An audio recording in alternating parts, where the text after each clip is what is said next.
మేం బిచ్చగాళ్ళం కాదు, జాగ్రత్త అనేటువంటి హెచ్చరిక చేస్తా ఉన్నాం. అనేక మోసాలు, అనేక ద్రోహాలు, అనేక కుట్రలు గడిచిన కొద్ది రోజులుగా జరుగుతున్నటువంటి పరిణామాల పరంపరను చూస్తూ ఉంటే ఈ దేశంలో బీసీలు రాజ్యాధికారంలోకి రాకుండా జరిగినటువంటి కుట్ర,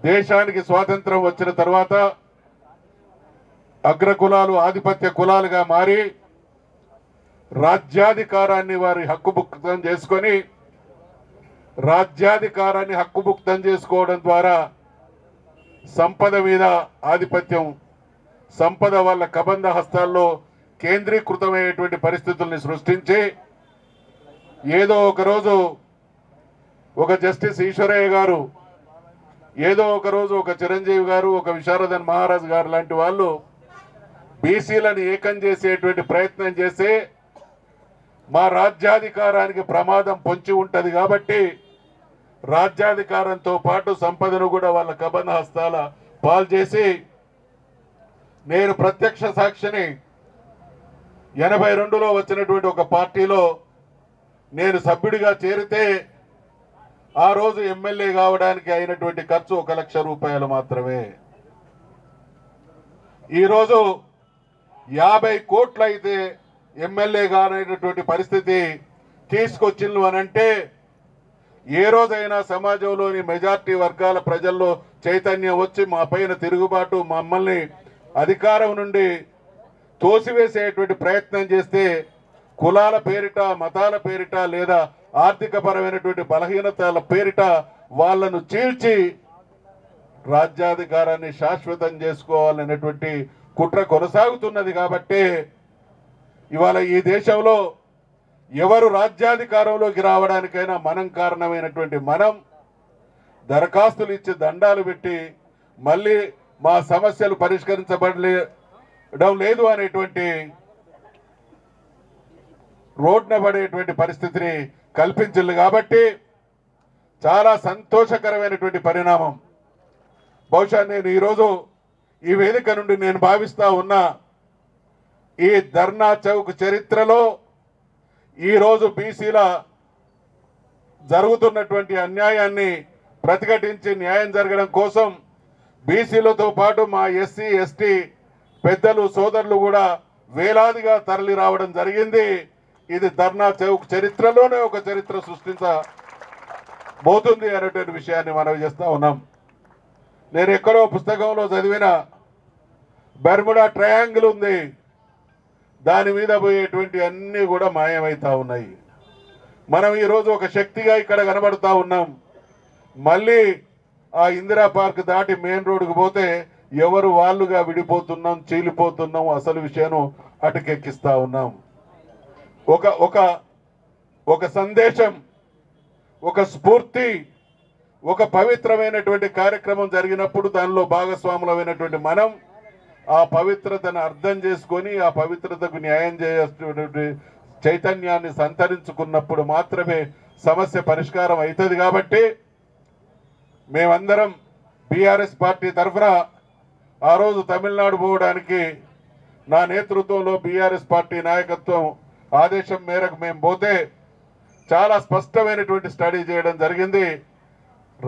9th షెడ్యూల్లో చేర్చడం మాత్రమే పరిష్కారం అనేటువంటి విషయం.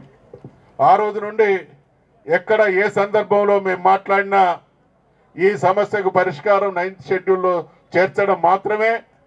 ఎవరు 42% రిజర్వేషన్లకు చిత్తశుద్ధితో పనిచేస్తున్నా వారితో ఏకీభవిస్తూనే గతంలో శాసనమండలి ప్రతిపక్ష నాయకుడిగా శాసనమండలిలో ఈ అంశం చర్చకు వచ్చినప్పుడు మేము మా సంపూర్ణ సహకారాన్ని తెలియజేస్తూనే ఢిల్లీ మీద తీసుకురావాల్సినటువంటి ఒత్తిడి గురించి కూడా సూచనలు చేయడం జరిగింది.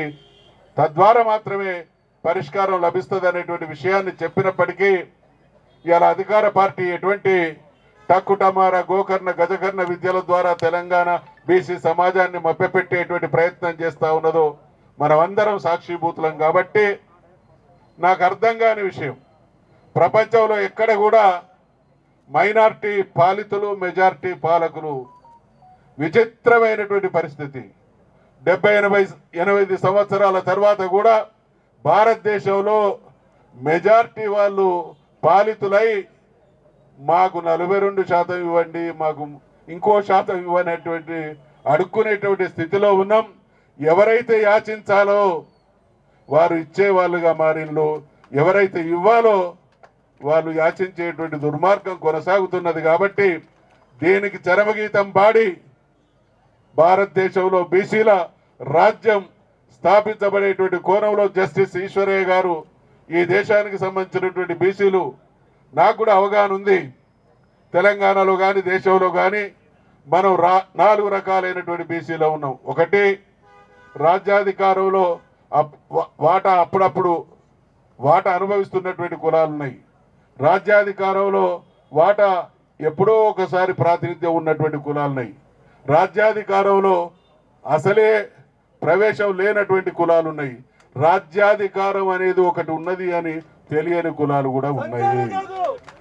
అందుకనే అందరికీ ఇవాళ ఇక్కడ ఉన్నటువంటి పెద్దలు, బీసీ సమాజానికి సంబంధించినటువంటి వాళ్ళమందరం రేపు రాబోయే రోజులలో ఉద్యమాల్లో కానీ, కార్యాచరణలో కానీ, కార్యక్రమాల్లో కానీ అన్ని వర్గాలను భాగస్వాములు చేసుకోవడం ద్వారా వాళ్ళకు కూడా వాళ్ళ వాటా సంపూర్ణంగా దక్కుతుంది అనేటువంటి విశ్వాసాన్ని కల్పించడం ద్వారా ఏకకాలంలో ఢిల్లీ స్థాయిలో ఒత్తిడి తీసుకొచ్చేటువంటి కార్యక్రమం, ఏకకాలంలో ఎక్కడికక్కడ ప్రజల్ని చైతన్యం చేసేటువంటి కార్యక్రమం, ఏకకాలంలో ప్రతి గ్రామంలో ఉన్నటువంటి ప్రతి బీసీ బిడ్డను తట్టేటువంటి కార్యాచరణతో ముందుకు సాగినప్పుడే ప్రజా చైతన్యమే ప్రజాస్వామ్యంలో అల్టిమేట్ నిర్ణయాధికారాన్ని నిర్ణయిస్తుంది. కాబట్టి మనం మన చైతన్యం ద్వారా మన వాళ్ళను గెలిపించుకునేటువంటి స్థితికి, శాసించేటువంటి స్థితికి వచ్చేటువంటి ఏ కార్యాచరణకైనా పార్టీగా, వ్యక్తిగతంగా సంపూర్ణంగా కలిసి పనిచేద్దామనేటువంటి విషయాన్ని